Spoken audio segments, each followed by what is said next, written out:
बिस्मिल्लाहिर्रहमानिर्रहीम। नाज़रीन अस्सलाम वालेकुम, मैं हूँ इमरान वसीम।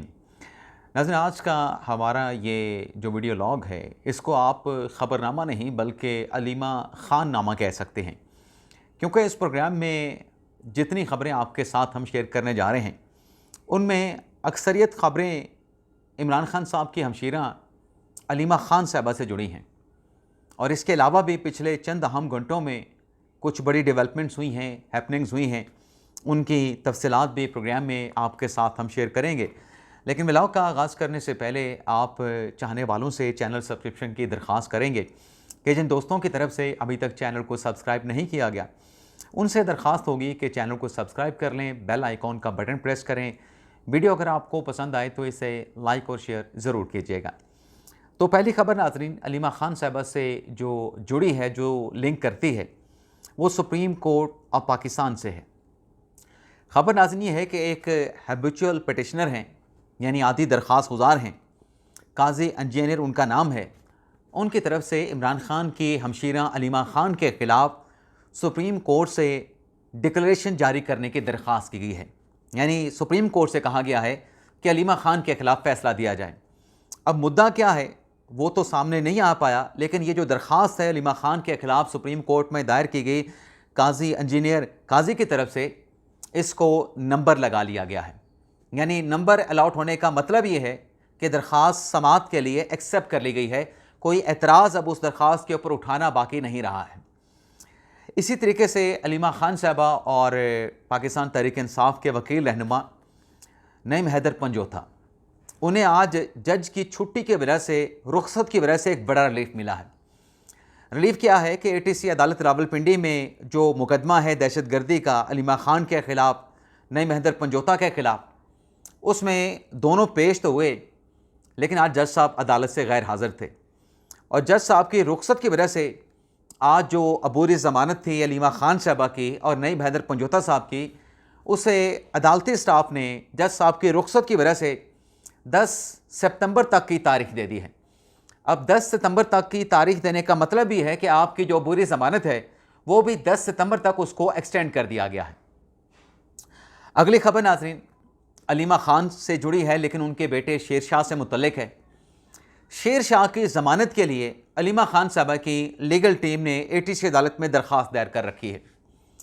जज मंजर अली गुल साहब ने उस ज़मानत दरख्वास्त पे पुलिस को हुक्म दिया था कि आज के दिन इस केस का जना हाउस हमला केस में जो शेर शाह की इन्वॉल्वमेंट है, शेर शाह के मुलविस होने का जो इल्ज़ाम है, उसका रिकॉर्ड अदालत में पेश किया जाए।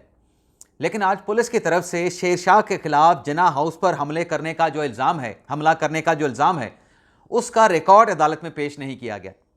अच्छा, जवाज़ क्या पेश किया गया? अदालत के पूछने पर जवाज़ ये बताया गया कि इस केस का जो रिकॉर्ड है वो हाई कोर्ट में मौजूद है, क्योंकि हाई कोर्ट में अपीलें जा चुकी हैं, तो केस का रिकॉर्ड नहीं आ सकता। और केस के रिकॉर्ड के बगैर ज़मानत दरख्वास्त के मामले पे प्रोसिक्यूशन दलाइल नहीं दे सकती, जिस पर अदालत ने जज मंजर अली गुल साहब ने शदीद बरमी का इजहार किया और आइंदा समाअत पे केस का रिकॉर्ड हाई कोर्ट से ला के अदालत में पेश करने और शेर शाह की जो ज़मानत की दरख्वास्त है उस पर प्रोसिक्यूशन को दलाइल देने का, आर्गू करने का हुक्म दिया है। वैसे अलीमा ख़ान साहबा ने इस केस की कार्रवाई के बाद ये कहा है कि ये जो उनके बेटों को, शारेस को और शेर शाह को पकड़ा गया है, ये दरअसल इमरान ख़ान पे दबाव डालने के लिए, किस पे?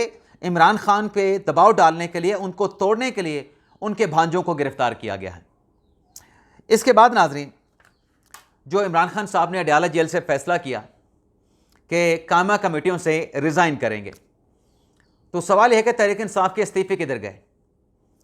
तो इस सवाल का जवाब यह आया है कि आज तहरीक इंसाफ के 28 मजीद अरकान ने स्टैंडिंग कमेटी से रिज़ाइन कर दिया है। अपना इस्तीफ़ा स्पीकर कौमी असम्बली अय्याज सादे के ऑफिस में, स्पीकर ऑफिस में जमा करवा दिया है। और मजमूई तौर पर जो इस्तीफ़ों की तादाद है, जिन PTI के अरकान ने स्टैंडिंग कमेटी से रिज़ाइन किया है, वो 47 तक जा चुकी है। यानी अभी भी पाकिस्तान तहरीक इंसाफ के ऐसे 39 अरकान ऐसे हैं जिन्होंने खान साहब के हुक्म पे 8 दिन गुजरने के बावजूद भी स्टैंडिंग कमेटी से रिज़ाइन नहीं किया है। उनके अभी इस्तीफ़े 39 PTI के अरकान असम्बली के अभी स्पीकर चैम्बर में आना बाकी हैं। लेकिन उनके इस इस्तीफ़ों के मामले को लेके हुआ ये है, हुकूमत की तरफ से पीटीआई के साथ रब्ता किया गया है और पीटीआई से कहा गया है कि कौमी मामलात पे ये जो स्टैंडिंग कमेटी हैं इसमें बड़े अहम बिल आते हैं, बड़ी अहम कानून साजी लेजिस्लेशन होती है, तो आप कौमी मफाद के लिए इस्तीफ़े वापस ले लें। लेकिन तहरीक इंसाफ की तरफ से बैरिस्टर गोल खान साहब ने हुकूमत को रब्ता करने पर यह जवाब दिया गया कि इस्तीफ़े देने का जो फैसला है वो बानी तहरीक इंसाफ इमरान खान का है। स्टैंडिंग कमेटी से पीटीआई के अरकान खुद से इस्तीफ़ा नहीं दे रहे, इमरान खान का हुक्म है, बानी है पार्टी के, उनकी तरफ से हुक्म दिया गया और उनका यह फैसला बरकरार रहेगा और पार्टी के लोग अपने इस्तीफ़े देंगे। लेकिन नाज़रीन, बैरिस्टर गौर साहब जो आज इमरान खान के साथ मुलाकात करने के लिए अडयाला जेल भी पहुंचे थे और भी पाकिस्तान तहरीक इंसाफ के रहनुमा वहाँ पे गए, लेकिन दो लोगों को मुलाकात की इजाज़त मिल सकी, एक बैरिस्टर गौर साहब और दूसरे ज़हीर अब्बास चौधरी साहब जो कि इमरान खान साहब के वकील हैं और बुशरा बीबी साहबा के वकील हैं। और बैरिस्टर गौर साहब जो हैं खान साहब के साथ मुलाकात करने के बाद वहाँ से चले गए। मीडिया के साथ उन्होंने कोई गुफ्तगू नहीं की कि अंदर क्या बातचीत हुई, खान साहब ने नई डायरेक्शन, नया प्रपोज़ल या नया हुक्म क्या दिया है। लेकिन वहीं पे जो अलीमा खान साहबा हैं, इमरान खान साहब की हमशीरा, उन्होंने अडयाला जेल के बाहर बड़ा खौफनाक किस्म का स्टेटमेंट दिया है। अगर ऐसा कोई स्टेटमेंट अदलिया के ख़िलाफ़, अदलिया के जजेस के ख़िलाफ़ कोई और बंदा दे, या माजी में जैसे हमने देखा कि जब साकिब निसार साहब का दौर था, वो चीफ जस्टिस ऑफ पाकिस्तान थे, तो इमरान खान की दुश्मन सियासी जमातों के रहनुमाओं के ख़िलाफ़ जो है वो बड़े तसलसल के साथ कंटेम्प्ट की कार्रवाइयाँ की गई, कंटेम्प्ट के अज़खुद नोटिस लिए गए। अलीमा खान साहबा ने स्टेटमेंट ये दिया है कि जो कुछ भी करवाया जा रहा है वो फील्ड मार्शल आसिम मुनीर की तरफ से करवाया जा रहा है। और अलीमा खान ने यह भी कहा है कि जजेस कहते हैं कि वो मजबूर हो चुके हैं।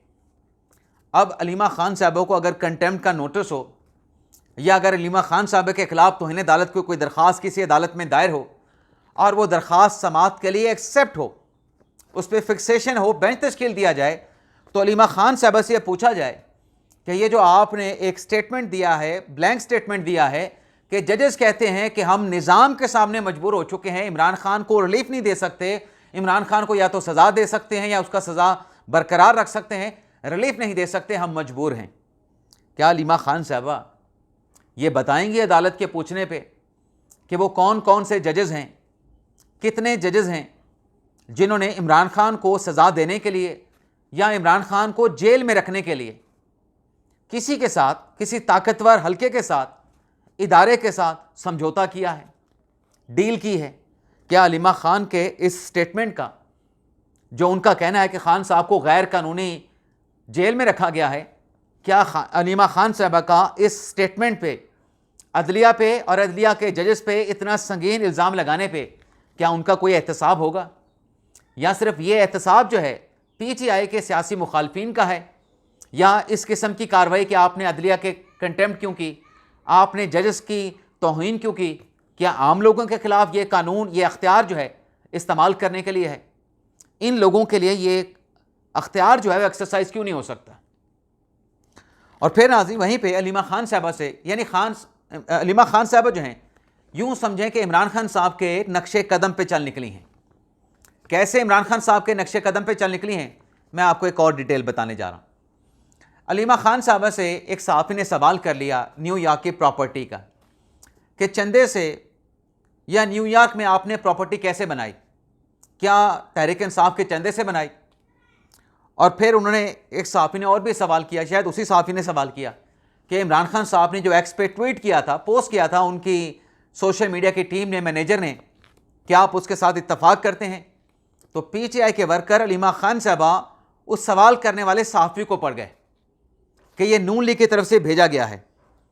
लेकिन जो सवाल था कि न्यूयॉर्क में प्रॉपर्टी कैसे ख़रीदी गई, उसकी ना तरदीद की अलीमा खान साहबा ने, ना उसकी तस्दीक की।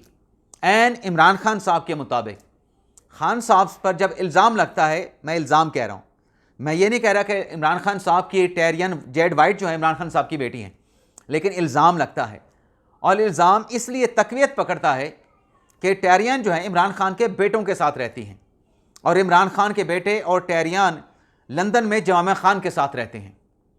तो ये सवाल जब भी पूछा गया इमरान खान साहब से, खान साहब ने भी इस सवाल का जवाब नहीं दिया कि टहरियान उनकी बेटी है या उनकी बेटी नहीं है। अब खान साहब रियासत मदीना बनाने चले थे। खान साहब कहते थे मैंने सच बोलूँगा अपने लोगों के साथ। अय्या का नाबुदों से खान साहब अपनी तकरीर शुरू करते हैं, लेकिन खान साहब इस सवाल का कभी जवाब नहीं देते। यानी आपकी बेटी नहीं है तो आप कह दें कि आपकी बेटी नहीं है, और अगर आपकी बेटी है तो फिर कहने में क्या हर्ज है। लेकिन खान साहब, जैसे खान साहब इस सवाल की ना तरदीद करते हैं ना तस्दीक करते हैं।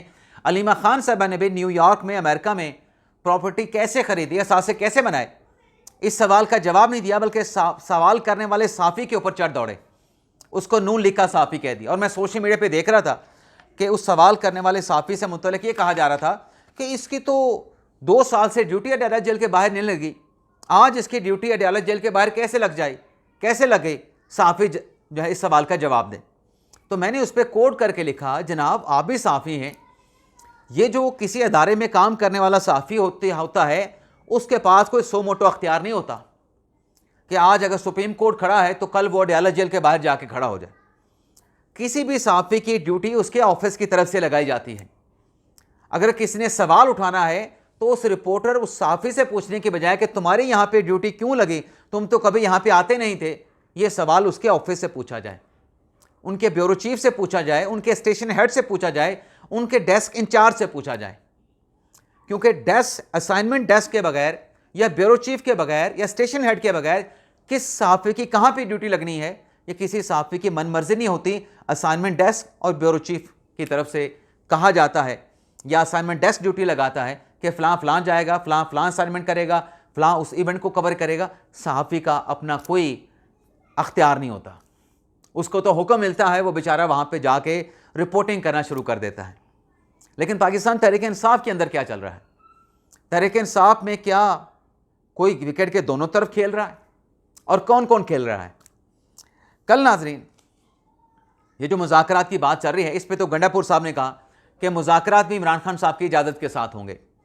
लेकिन गुज़िश्ता रोज़ अली मीन गंडापुर साहब ने स्टेटमेंट दिया कि कालाबाग डैम जो बनना चाहिए, मैं उसको सपोर्ट करता हूँ, लेकिन जिनके तहफ़्फ़ुज़ात हैं उनके साथ बातचीत भी होनी चाहिए, उनके तहफ़्फ़ुज़ात भी दूर होने चाहिए। चलें जी, स्टेटमेंट आपने दे दिया। इस स्टेटमेंट के बाद क्या होता है कि पंजाब हुकूमत भी अली मीन गंडापुर के इस स्टेटमेंट को खुशाइंद करार देती है। यानी कालाबाग डैम की तामीर पे खैबर पख्तूनख्वा के वज़ीर आला और पंजाब की हुकूमत, क्योंकि उस्मा बुखारी का स्टेटमेंट आया कि अली मीन गंडापुर के स्टेटमेंट को खुशाइंद करार दिया गया, तो ये हुकूमत पंजाब की तर्जमान अगर कह रही हैं तो मरीम नवाज़ कह रही हैं, तो दोनों वज़ीर आला दोनों सूबों के यूँ समझें कि एक पेज पे आ गए। लेकिन फिर तहरीक इंसाफ के सीनियर रहनुमा साबिक स्पीकर असद कैसर ने स्टेटमेंट दिया कि ये जो कालाबाग डैम से मुतल्लिक बयान दिया गया है, ये अली मीन गंडापुर का ज़ाती बयान है, ये पार्टी का स्टेटमेंट नहीं है। यानी अब एक वज़ीर आला का बयान भी ज़ाती होता है। एक सूबे का वज़ीर आला कालाबाग डैम बनाने की बात कर रहा है, एक ज़िम्मेदार ओहदे पे, एक ज़िम्मेदार सीट पे बैठा है, और उसकी पार्टी का बंदा कहता है कि ये उसका ज़ाती स्टेटमेंट है। तहरीक इंसाफ में आप देखें कौन कहाँ पे खेल रहा है और कैसे खेल रहा है। एक दूसरे के बयानात की नफ़ी की जा रही है। और फिर गंडापुर साहब जो कल कालाबाग का स्टेटमेंट देते हैं कि ये डैम बनना चाहिए, आज वो कहते हैं कि अफ़गान शहरियों को पाकिस्तान की नेशनैलिटी दी जाए। भाई किस बात पे अफ़गान शहरियों को पाकिस्तान की नेशनैलिटी दी जाए?